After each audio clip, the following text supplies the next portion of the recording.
Practice number 12, Pratyahara, withdrawal of the mind.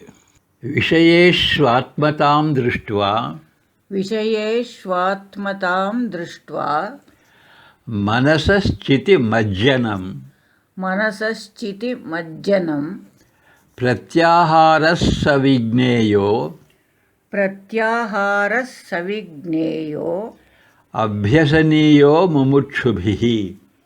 अभ्यसनीयो मुमुक्षुभिः. The absorption of the mind in the Supreme Consciousness by realizing Atman in all objects. This is known as Pratyahara, withdrawal of the mind.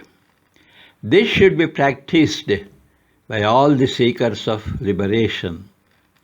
Reflect, contemplate, and meditate. ಅಭ್ಯಾಸ 12.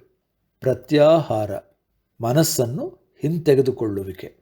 ಪ್ರತಿ ವಸ್ತುವಿನಲ್ಲೂ ಆತ್ಮನನ್ನು ಸಾಕ್ಷಾತ್ಕರಿಸಿಕೊಂಡು ಪರಮಶ್ರೇಷ್ಠ ಪ್ರಜ್ಞೆಯನ್ನು ಮನಸ್ಸಿನಲ್ಲಿ ಮಗ್ನಗೊಳಿಸುವುದು ಪ್ರತ್ಯಾಹಾರ, ಅಂದರೆ ಮನಸ್ಸನ್ನು ಹಿಂತೆಗೆದುಕೊಳ್ಳುವಿಕೆ ಎಂದೆನಿಸಿಕೊಳ್ಳುತ್ತದೆ.